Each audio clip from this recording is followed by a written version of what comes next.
Hello everybody, it's Charles Norman again for Professor Q Sports Solutions, and today we're going to talk about a really important topic, and I'm going to tell you guys about a new resource that I've made for you guys, and we're going to talk about youth sports and finding trainers, finding a trainer for your child, and then we're going to talk about what you're going to try to accomplish when you do find a trainer, the things you should be thinking about as a parent if you have kids and they're struggling with sports. You have to know if you're going to look for a trainer, what to look for. So first of all, let's talk about athleticism, because that's your number one thing that you're going to be looking for if you have a kid playing sports. And we need to define athleticism before you know what you're trying to get out of your child. So here's the way I define athleticism. It's when your child can place their body in the position they want, where they want, when they want, while they're playing sports. If your child can do that and do it quickly and efficiently, they're going to be really athletic. They're going to be considered athletic. So let's talk about it again. It's placing your body where you want it, in the position you want it, when you want it, while playing athletics, any kind of a sport. All right? So that's sort of the definition. That's what you're looking for in your kid. Are they moving? Can they get into their place they need to be in? And are they in the proper position once they get there? And can they do it when they want to do it? Or are they a little bit late, a little bit early? So you're always working on their athleticism, and that's the first thing you want to think about. Now, athleticism also has a few components that so you can recognize which part, if they're having trouble, you should be working on. And so I made an acronym for that, and I call it BASEC, B-A-S-E-C. That's an acronym for balance, agility, speed, explosiveness, and coordination. If you can get those things right, your kid is going to be fine athletically.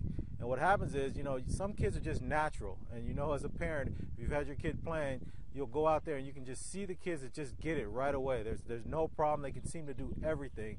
And especially early on, that's the biggest separation in kids. All right, so those are the things I want you guys to think about as we move forward. Then the next two things you're going to be really concerned about if you're going to look for a trainer are skill development. You need someone to work on their skills, and then technique. And then we'll talk about these as we move forward. Now, the reason I'm doing this video and I'm really excited about it is that just last night I was able to finish a new piece on our website, which is ProfessorQSS.com. And I know most people are going to see this video on one of the video sharing sites, but we do have a website. And remember, everybody, our website is dedicated to two things. Number one, we want to make sure that every young athlete that wants to play organized sports has a successful career. That's our biggest goal. And the way we're going to do that is, number two, we're going to make sure parents have the information, the resources, and the tools they need to make sure that happens. So that's how we're going to do it. We're going to make you, the parent, informed enough so that when you're making a choice for your kid, because we're not going to tell you what to do, we're just going to give you the information so that when you do make a decision, you're making an informed decision and you feel comfortable with it, and you're not just listening to the coach or the league or other parents or somebody else, that you know what's going on and you can see. Because one of the things we always hear, parents know something's wrong, and one of the hidden secrets in youth sports is, but they don't want to say anything because they're not quite sure. They know something's not right here, but they're not quite sure what it is, and they don't know what to do about it. Do you go and complain and be that complaining parent that everybody says, just get your kid better, stop complaining about things? So you don't want to become that parent. So what happens is a lot of parents and a lot of kids get frustrated and they struggle early on and they quit, and we don't want that to happen. So that's our whole goal. So what we're going to be trying to do is give you guys the information that you need to make sure everything works out for your kid. All right? So if you go to our website, ProfessorQSS.com, everything else I'm going to talk about here, I've already put on that website. But here's the exciting part and the reason I'm actually doing this video. We've actually created a new resource on the website for you guys. And remember, everything on our website is absolutely free to use. All the information, you can download stuff, anything that you need is there for you. But we created this database now where you're going to be able to go in and type in your zip code, and you're going to be able to find trainers in your area that are willing to work with young athletes, which is something I don't think anyone else is doing, let alone doing it for free. So it's absolutely available to you guys. But here's what I need from you guys now. I need help. I've been able to put some trainers in there already, but I need you guys to let trainers that are very good, or trainers you know about, I need to get their information in our database so that other parents can use it. Okay, so if you go to the website, on the left-hand side near the bottom, you'll see the place where you can put your zip code in. Just below there, there's a link that a trainer or training facility can put in, and they can put their information in, and then other parents can find them. So I kind of need you guys' help, even though we're going to have to do this together. That's the only way to get this done, okay? And in fact, I know I'm getting a great amount of feedback from you guys, and I really want to thank you guys. The person who helped me do this database is someone that actually volunteered to help me put this together because they see the stuff that we're trying to do. All right. So here's what I'm going to do. I'm going to do this video, the rest of this video, the same way I do the website. I separate it by age group. So we're going to do one for 5 to 7-year-olds. We're going to do another one for 8 to 12-year-olds, and then we'll do the final one for 13-year-olds and up. Okay, so what I'm going to do right now is I'm going to stop this video, and you're going to be able to select which of the videos you want to see for the age group that makes the most sense for you. All right, so I'll be talking to you guys all in a few moments. Everyone will be able to see this video, and I'll talk to you guys in a few moments when you get to the one that you want to watch. All right.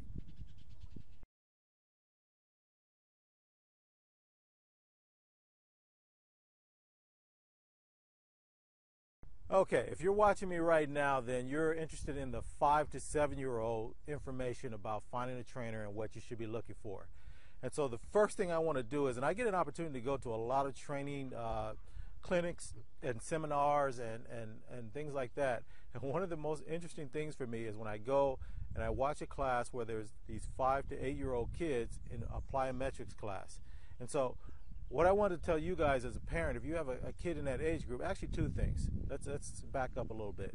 One of the things I think parents, when they're first introducing their kids to organized youth sports, they go and sign them up, and they assume that the coaches that are going to take their kid are going to be the ones to train their kid, and that they don't need to do anything but sign them up and get them started. After all, they're 5, 6, 7 years old. What could be expected of them early on? And this is a huge mistake, in my opinion. What you want to do is, whatever sport you sign your kid up from, you want to make sure they know the basics of that sport before they go for their tryouts. Not before they go to their first practice, before they go to tryouts. It's an interesting phenomenon, but what happens is all of these coaches go through the tryouts, and they're going to set up so they can go pick the kids later on. I've been on both sides of this, so I know exactly how it works. And then they rate each of the kids. And then when it comes time to pick the kids, they're rating them by their numbers, and the lower number kids are going to get less attention. It's just human nature. Those coaches are fighting over the better kids, and then near the end, they're swapping out the kids with the lower scores and trying to balance things out. And so when your kid comes out there later on, no matter what mistakes they make and no matter how hard they're trying to train, they're going to not give your kid the benefit of the doubt. That's just the way it is, okay? And you don't want that to happen. So at the very least, parents, it's your responsibility, once you sign them up, that you get out there, and here's what I would recommend you do. Try to find a clinic. Now, a lot of the organized youth private leagues will have clinics for kids in preparation for them playing in that sport. But if you're doing rec and park type sports, then you're probably not going to have that available to you.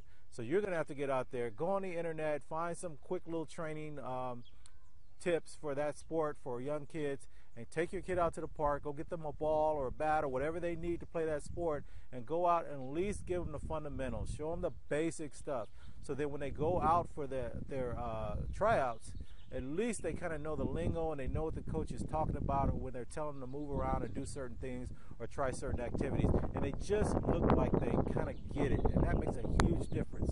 Okay, now let's say your kid's on the team and you're thinking about getting them a little bit of extra help. Your kid's just not kind of getting it very well. Okay, so what you want to do now is you want to start finding clinics. There's absolutely no reason for you to spend a bunch of money on a private trainer. Okay, if you do, you're probably going to, if they get into too small a group, it's too intense for them. And little kids at that age get bored really fast, and they get fidgety, and they're not picking up on anything. Okay, and then for that trainer, it's kind of a waste of their time. Just the ability of the kid athletically to do a lot of the things is just not there. And then if they're with a group of people, some kids are much better, some are a lot slower, and it just is not a good situation. So if you can find a clinic and you spend $30 for a clinic for an hour, hour and a half, I think that's great. It's enough kids in front of them and around them to keep them occupied, and they can pick up some of the basics. So I don't think that's a bad problem. What I don't want you to do is to put them in anything to try to improve their athleticism at this age. They're going to grow into their bodies. And I can tell you right now, don't panic. Every kid that I know of usually catches up around high school age, even if they're slow. There's some kids that are going to start off the bat being great at everything they do, and we've all seen those kids, and trust me, those parents didn't do anything special. They just kind of got lucky in the sense that their kid was athletically ready to go out of the box. And those kids will probably be the same all the way through, but at high school it catches up. The kids that struggled early work harder, and they're going to develop more skills. The kids that are really great early sometimes peak because they don't keep improving their skills. They're using their same skills all the way through to high school because they're getting away with it. They're just better athletes. But if your kid keeps working the way we tell you to do on our website, ProfessorQSS.com, you have to go to that website. We tell you what's going to happen as you move through the process. Here's what I don't want. I don't want you working on their athleticism, and here's why. Here's where a kid should work on their athleticism. And I bought this new little gadget, so I'm going to see if this thing moves as I move, and if I do it right, it should start moving with me. And you should see somewhere behind me, hopefully you'll be seeing a sandbox and a park jungle gym. If you see that behind me, that's where your kid gets better at sports, athletically. Okay? That's where you should be spending your time. You should take your kid to the park and let them play on the jungle gym. Let them go down the slide and jump off the slide because they're being chased. This is how kids develop athleticism, okay? Playing. They will get really good. They're playing you're it, or you know, who wants to be it? So they're moving and juking and trying to get out of the way, and they're running and stopping and starting, and that's athleticism. Remember, balance, agility, speed, explosiveness, and coordination. All that stuff comes from playing. You want to work on your kid's core? You know, that's all you hear about in sports, especially in youth sports. You know, you got to get your core together. You got to have a strong core to be good. Put them on a swing and don't push them. Don't get them started and say, hey, you got to get yourself going on your own. That is how that's core. That's learning how to use your body in a certain way. Going on the monkey bars, that's another way of doing it. Now, I don't see one of these down there, but they used to have those merry-go-round things where they'd be spinning, and when we were kids, we'd jump off as it was going, and you'd have to catch yourself, your balance. Now, I know parents nowadays or have their kids down here with helmets on their heads, just playing on the playground.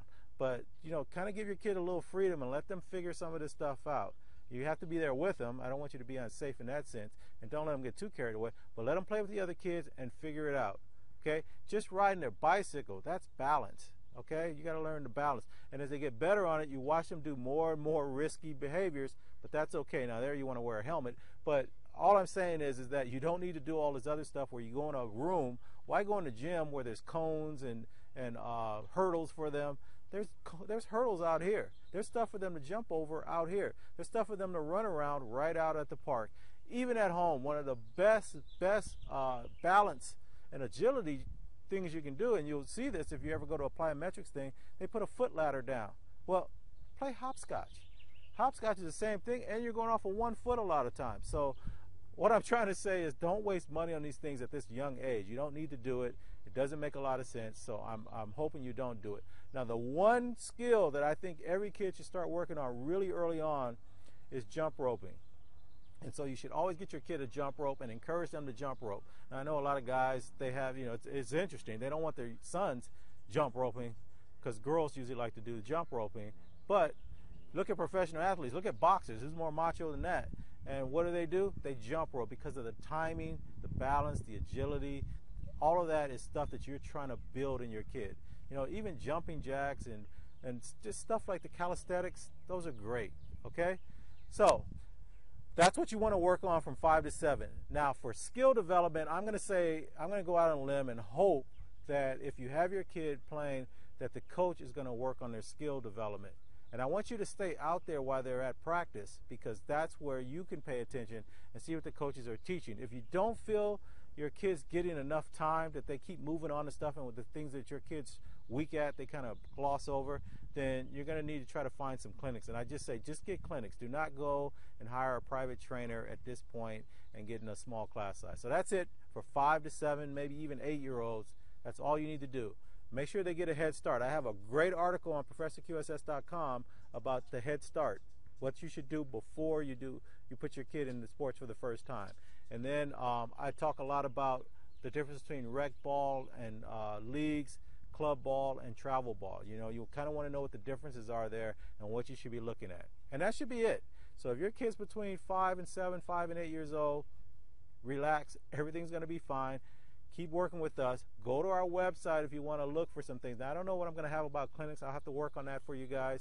But you can find trainers, and I'm hoping to find organizations that should have clinics available as part of what they offer, and then you can just go there too.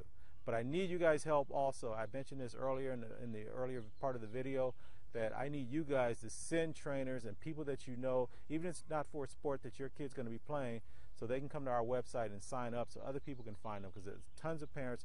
I get emails every day from parents trying to find out what they should do next, and we're going to help you guys out. All right, so best of luck to you. Best of luck to your young athlete, and we'll be talking to you later. Keep them in the game. Bye.